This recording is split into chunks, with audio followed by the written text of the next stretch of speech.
La mayoría de la iconografía escolar muestra a San Martín cruzando a caballo, pero es un ícono escolar para lámina de colegio y no es la realidad. La realidad es que había que cruzar en mula. Los caballos iban detrás y custodiados por milicianos de Mendoza que estaban encargados de proteger y cuidar a los caballos. Tenían que llegar sin carga, sin cansarse y listos para el combate.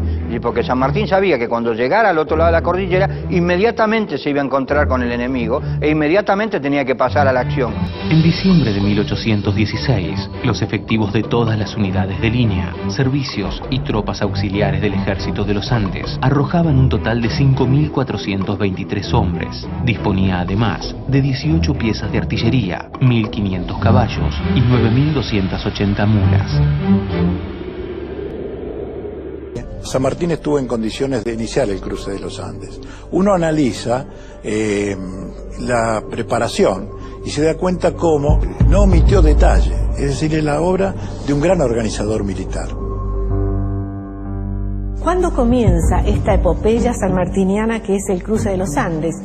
Las columnas inician su marcha el día 9 de enero. Normalmente nosotros festejamos acá en Mendoza el 18, pero el 18 era partida de la columna de las Heras. Ya habían comenzado a salir antes.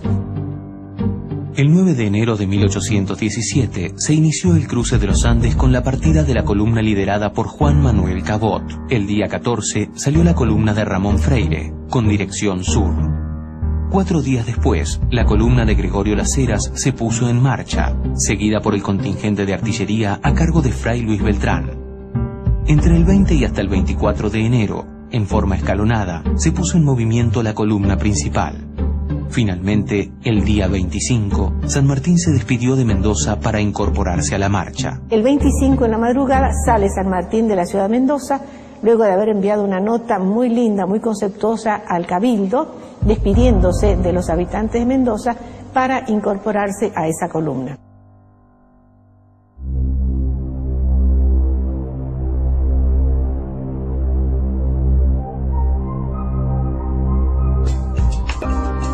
La separación de su ejército en 6 columnas permitiría a San Martín encontrar una resistencia menor para las 2 integrantes de la división principal, que cruzaba la cordillera a la altura de Santiago. 2 columnas auxiliares al sur y otras 2 ubicadas al norte con vistas. El presidente de la audiencia de Santiago de Chile, que era Marco del Pont, necesitaba ser distraído para que él no supiera por dónde iba a ir el golpe principal.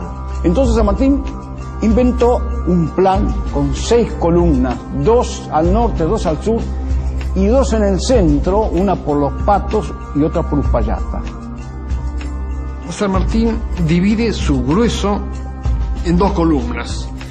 La de Uspallata, más al sur, la va a mandar el coronel retaguardia, refuerzo, al brigadier chileno Bernardo O'Higgins. Trabajó con 2 columnas principales hacia el Valle de Aconcagua, por Los Patos y por Uspallata, pero generó columnas auxiliares cuya misión específica era ayudar a que las fuerzas realistas no pudieran saber el punto exacto por donde venía el grueso del ejército.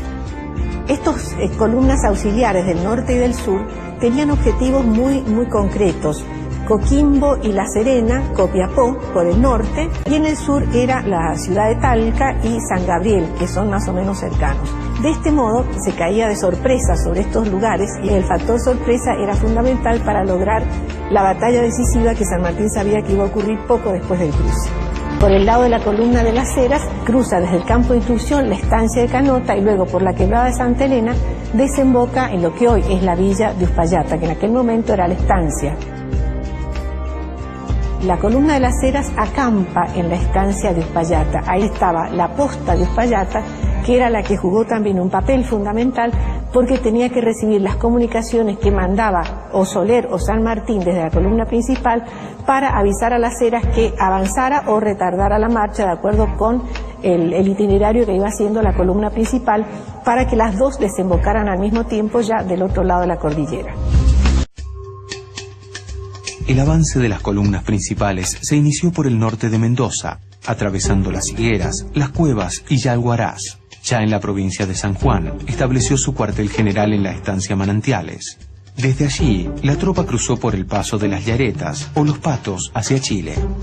En Manantiales, allí había hecho llevar ganado en pie Hay que pensar que los campamentos duraban un día, al día siguiente emprendían la marcha, de manera que era dormir a la intemperie usando el recado de la mula, de la cabalgadura, como almohada y tapándose con las mantas que tenían que llevar o con el propio capote que llevaban como padre. San Martín establece prácticamente su campamento más importante de su uniforme. Que se inician las acciones, los avances de la columna sanmartiniana, y el 8 de febrero que se llega al Valle de Aconcagua, suceden algunos pequeños combates, escaramuzas, tiroteos, que muestran que el ejército de San Martín es agresivo y que viene decidido a cruzar la cordillera y a no tener problema ninguno. Salvo un contraste muy ligero, porque eran choques de pocos efectivos de uno y otro lado, fueron éxitos de las tropas independientes. Tenemos la sorpresa a la Guardia de Pichéuta el día 24 de enero y al día siguiente el combate de Potrerillos, cuando Las Heras, que está en Uspallata, manda un destacamento a las órdenes de Enrique Martínez, que se enfrenta con los españoles en Los Potrerillos, en la zona de Punta de Vacas. Para San Martín, la liberación de la y la propia naturaleza, cuyos accidentes principales diezmarían la fuerza de las tropas patriotas. Un tramo dificilísimo para la columna principal fue, por ejemplo, ascender el Espinacito, la cordillera del Espinacito en San Juan. Recordemos que el nombre era el Espinazo del Diablo, un lugar dificilísimo de más de 5.000 metros de altura, donde O'Higgins, que es el que manda el parte a San Martín, le dice que va a descansar porque los hombres, después de haber hecho ese cruce, están sumamente fatigados, por lo tanto necesita reponer energías por las dificultades que ha presentado el cruce de esa cordillera. La columna de Cabot atravesó San Juan, donde integró a sus fuerzas a una partida de milicianos y franqueó el paso de Guana. Luego de promover la insurrección en la región, el 15 de febrero entraba triunfante en Coquimbo. Por el extremo norte, el ejército de Manuel Belgrano destacó un contingente de milicianos e infantes, dirigidos por Celada y Dávila. Atravesando el paso de Comecaballos, sorprendieron a la avanzada realista y el 13 de febrero tomaban Copiapó. El capitán Lemos, junto a un pequeño grupo, alcanzó la guardia de San Gabriel, sin encontrar resistencia. El coronel Freire, por su parte, atravesó el paso de Planchón y arribó a Talca, sublevando las poblaciones del sur.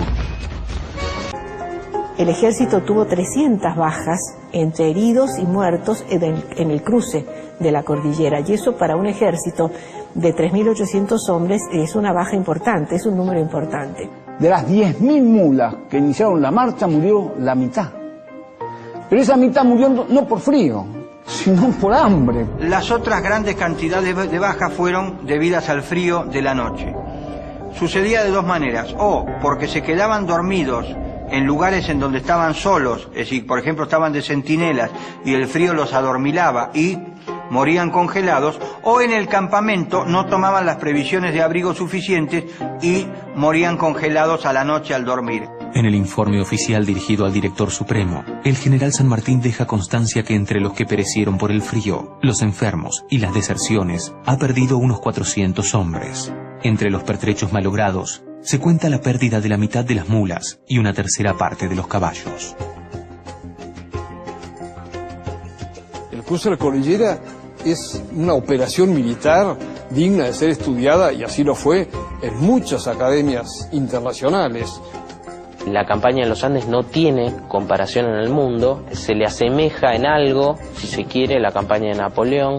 El cruce de los Andes de San Martín es comparable, sí, al de Aníbal, al de Napoleón en los Alpes, pero con una gran diferencia. Aníbal y Napoleón cruzaron los Alpes para conquistar. San Martín cruza los Andes para liberar. Por eso algún historiador ha dicho que el cruce de los Andes, por las características que tiene y por los obstáculos que venció y por la estrategia con que fue planificado, fue la primera gran batalla de la campaña libertadora de Chile. Después vendrían Chacabuco y Maipú, pero si no hubiera existido el cruce no se hubiera logrado lo demás.